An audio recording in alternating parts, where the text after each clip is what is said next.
ఓం శ్రీ గురుభ్యో నమః. ఓం శ్రీ రాఘవాచార్యాయ నమః. మా గురూజీ రాజా గారికి నమస్కరిస్తూ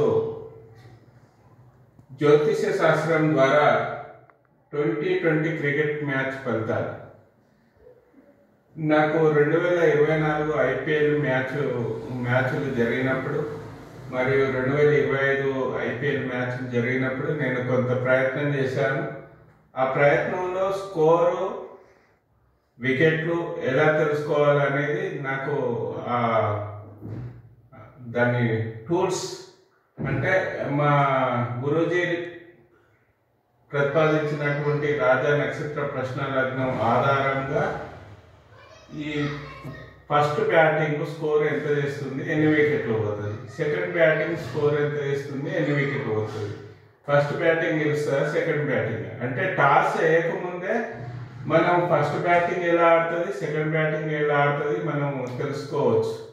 అంటే నేను అలా ఒక ప్రయత్నం చేసి నేను అలా ముందుకెళ్ళాను. దాదాపుగా సక్సెస్ అయిన దానికి ఉదాహరణ మొన్న Bharat Pakistan Asia cup final match అని చెప్పవచ్చు.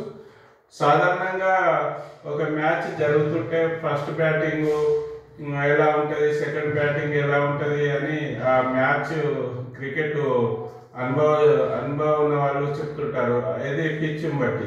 అలానే మనం ఇక్కడ మ్యాచ్ ప్రారంభమైన సమయం, మ్యాచ్ జరుగుతున్నటువంటి ప్రదేశాన్ని తీసుకొని రాజా నక్షత్ర ప్రశ్న లగ్నం ద్వారా T20 మాత్రమే 50-50 టెస్ట్ మ్యాచ్ కాకుండా T20 క్రికెట్ మ్యాచ్ ఫలితాలు మనం దాదాపుగా దగ్గరగా చెప్పవచ్చు.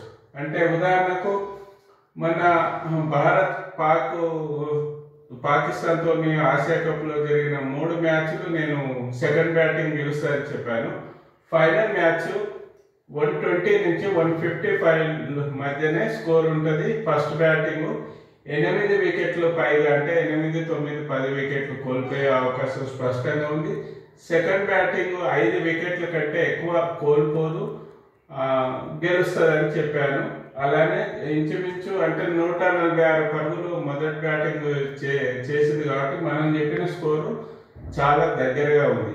మరియు ఆల్అవుట్ అంటే 8 పైగా వికెట్లు కోల్పోతాయని చెప్పాము, ఆల్అవుట్ అయింది.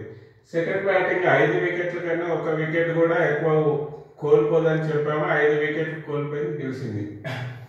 ఇదంతా కూడా నిత్య పరిశోధన. అంటే మ్యాచ్ జరుగుతున్నప్పుడు మనము ఫలితాలను, వికెట్లు ఎలా పోతాయి, మరియు స్కోర్ ఎంత చేయగలుగుతుంది, ఇవన్నీ కూడా ఆట పరిశీలన గత 2 సంవత్సరాల నుంచి నేను ప్రయత్నం చేస్తుంటే నాకు ఆ టూల్స్ మా గురూజీ కనిపెట్టినటువంటి రాజా నక్షత్ర ప్రశ్న లగ్నం ద్వారా కొన్ని టూల్స్ నేను తెలుసుకోగలిగాను. దాని ద్వారా ఇప్పుడు రేపు world cup T20 world cup నవంబర్లో ప్రారంభం అవుతుండొచ్చు బహుశా.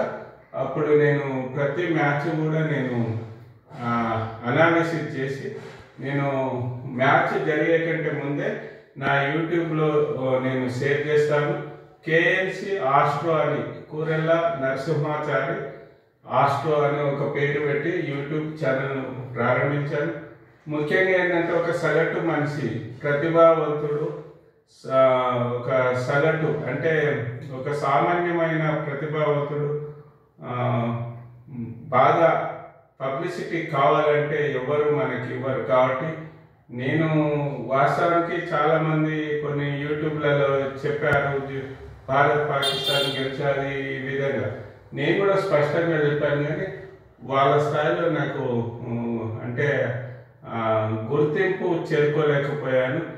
ఈ యూట్యూబ్ ఛానల్ ద్వారా నేను చేరుకుంటానని ఒక ఆశాభావంతో యూట్యూబ్ ఛానల్ ప్రారంభించాను.